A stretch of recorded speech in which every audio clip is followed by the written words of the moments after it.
hope you're all doing well. I hope you're outside enjoying this beautiful day. I thought I'd read to you out here today because it is such a nice day and I couldn't stand being in the house any longer. So I thought, why not come outside, read, and relax, get some sunshine. We're reading Fish in the Tree, and we're on chapter 3. Chapter 2 ended with the fact that we found out that she doesn't know how to read, and then Allie actually gave her teacher, who's expecting at her baby shower, a sympathy card. So people are making fun of her for that. She's in trouble because they don't understand. They think that she was trying to be mean, but it turned out that she just saw the color yellow and thought that that was such a happy color. So let's see what happens today. Chapter 3, Never Up to Me. Leaning against the wall in the hallway, I stay quiet. Some little kids walk by, reminding me that I'm in 6th grade, the highest grade in the school, but I feel like a baby. Allie, do you have anything to say? Mrs. Silver asks. I'm afraid to open my mouth because sometimes things come out that get me in more trouble. Finally, she suggests we go to her office. I sit at the principal's office, staring out the window, silent. I wonder what it would be like to be able to relax at school and not have to worry every second of every minute. I wish I had my sketchbook of impossible things. It's the only thing that makes me feel like I'm not a waste of space. I like to watch the pictures in my head become real in my book. My recent favorite is a snowman that works in a furnace factory, and then I decide that the craziest, strangest, most unbelievable thing I could ever draw is me doing something right. Mrs. Silver's sigh brings me back to reality. Between last year and this year, you've been here for less than 5 months, Allie, and you've been to visit me far too much. You need to make some changes, she says. I sit silent. It's up to you. It's not up to me. It's never up to me. Mrs. Silver's talking like the background noise, like the radio in the car. I don't have any words to explain. It was a mistake, and I'm ashamed, and I don't feel like sharing that with her. She takes a breath. Do you think it would be funny? I shake my head. Did you want to hurt her? I look up quick. No, I wouldn't hurt her. I just, and I wonder what I've wondered before. Should I just tell her? It's like my chair is over a trap door and there's a button to drop myself. I want to, but I'm afraid. I look up at her, looking at me all disappointed again, and think that there's no use. They already think I'm a pain, so why add dumb to their list? It's not like they can help anyway. How can you cure dumb? And so I look out the window again, remind my mouth to keep shut. I've learned from the 7 different schools that I've been in that it's better to stay quiet. Never argue unless I really have to. I realize that both of my hands have curled into tight fists and Mrs. Silver is looking at them. She sits down on the chair next to me.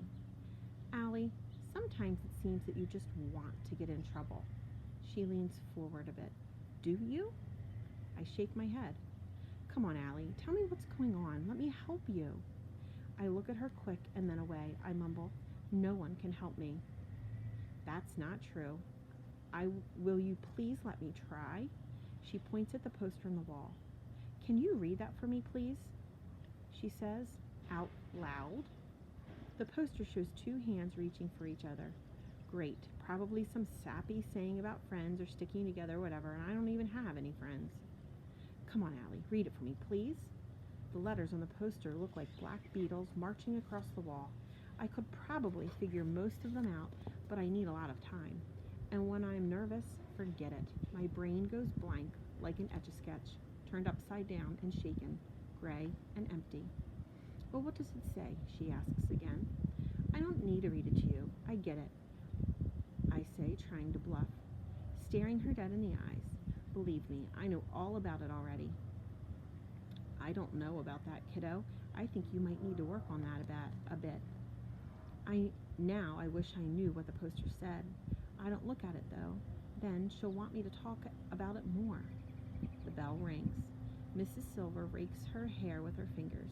Allie, I don't know if you thought the card would be funny, or you're upset that Mrs. Hall's leaving, or what, but it feels like you've crossed a line this time. I imagine myself crossing the finish line, my body breaking a bright red ribbon, the crowd cheering as confetti spins through the air, but I know this is not what she means. As of Monday, your new teacher will be Mr. Daniels, so let's try to avoid any negative consequences, okay? I think about how me avoiding consequences would be like the rain avoiding the sky. She waves me out, and as I stand, I look at the poster again.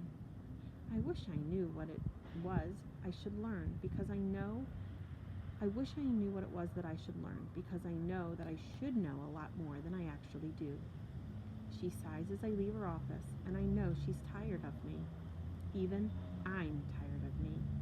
As I run from the office, the hallways are filling with kids. I head back to my room to apologize to Mrs. Hall before the buses leave. I run up behind her, tap her on the shoulder. When she turns and looks at me, her face goes sad before straightening out. I stand there thinking of how sorry I am, hoping she doesn't think I'd wish anything bad on her baby. But I can't find the words. My mind goes like the Etch-a-Sketch, blank. Sorry to bug file me. What is it, Allie? She finally speaks. She puts her hands on her big belly like she needs to protect it. I turn and run out of the room, down the hall, and out the front door. The buses are pulling away without me, but that's the way it should be, I guess. I deserve to walk all that long way, and all by myself.